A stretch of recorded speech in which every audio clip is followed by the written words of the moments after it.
So let's talk about what we as creators should do once we experience a little bit of success, right? We start making a little bit of headway, and we want to expand into even greater success. Often this leads to an identity collapse. Why is this important? Because sometimes things aren't as simple as we try to make them seem. Sometimes there's a lot going on in the background, inside of us, that can make things a little more complicated. Like creating a video. Somebody might say, just press record. Some people can't press record, or some people can't keep pressing record.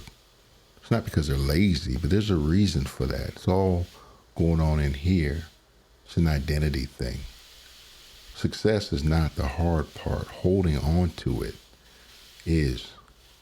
Because if you grow too fast without growing into it, you can lose your balance.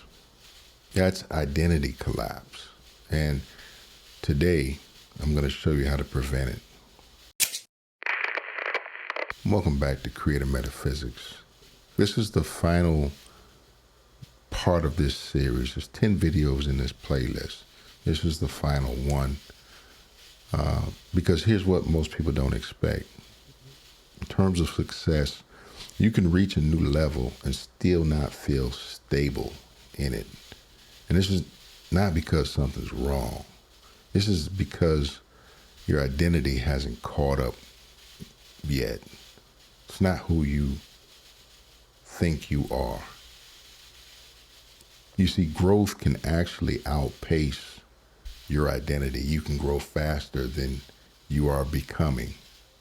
Your results can grow fast, but your identity takes a little bit of time. And when those two things aren't aligned, you feel it. You might not know exactly what it is that you're feeling.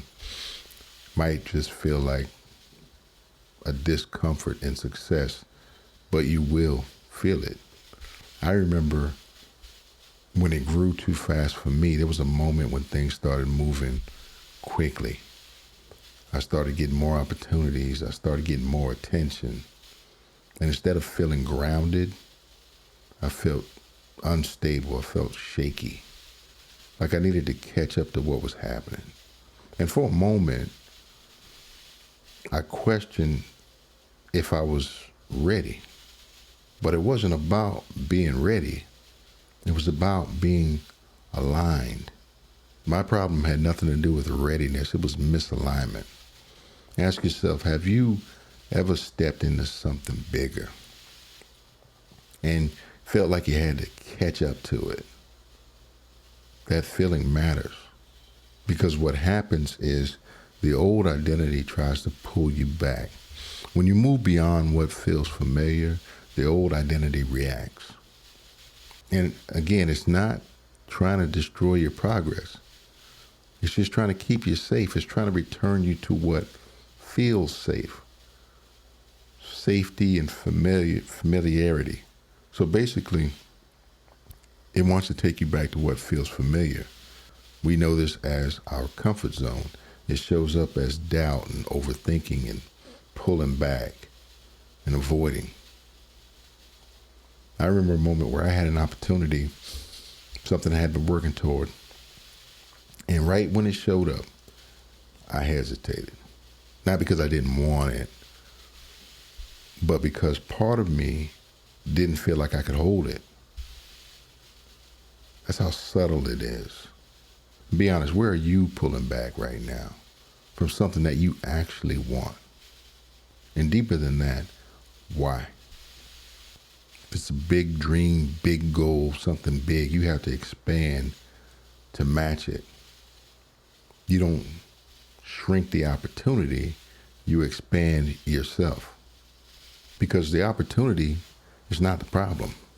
The identity holding it is. For me, there was a moment when I made a different choice. Instead of pulling back, I leaned in. Not perfectly, not comfortably. It was ugly, it was messy, but I did it intentionally. And over time, I adjusted. Sometimes we have to step into something bigger and just get used to it. And that's when I realized that you don't wait to feel ready. You grow into it. Ask yourself, what would it look like to expand instead of retreat?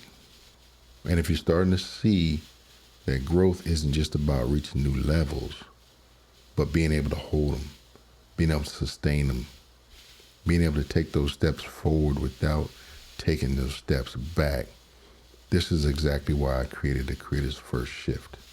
It helps you break down the identity patterns that create instability, the beliefs that make success feel overwhelming, and how to shift into a version of yourself that can actually sustain growth. So you don't just reach higher levels, you stay there. Links in the description. Costs about the same as a cup of coffee. But the shift it creates in your stability, that's what keeps you moving forward. See, a big part of being comfortable with success and not having an identity collapse is staying present, not reactive. Growth can feel intense. More attention, more pressure, more responsibility. And if you react to that intensity, you lose your grounding. But if you stay present, you stabilize it. Ask yourself, when things speed up, do you stay grounded or do you get pulled into the pressure? That's the difference. Another thing is that we have to build support for the new identity as we grow. You don't carry a bigger life alone. You need support, internal support, trust, clarity, stability, external support, structure, boundaries, consistency. Because success feels heavy when you're trying to hold it without support. Ask yourself, what support does your next level actually require? And have you built it yet? Once you build that support, it becomes an anchor into identity. Not into outcomes, but into identity. If you chase outcomes, you feel unstable. But if you anchor into identity, you stay grounded. Because identity doesn't change when the results fluctuate. Identity doesn't change when your metrics in your YouTube studio back office change. Your views change. Things look like they're slowing down. If you're anchored in identity, you'll stay grounded. So instead of saying, I need to keep this, you shift to, this reflects who I'm becoming. Ask yourself, are you trying to hold success or become the person who can hold it? There's a huge difference between the two. Remember, you don't lose yourself when you expand. You meet a new version of yourself. And yes, it can feel uncomfortable, unfamiliar, unstable at first. But that's not a sign to stop. That's a sign to grow into it. Because when your identity matches your success, you don't collapse. You rise. And you stay there. And that's the shift.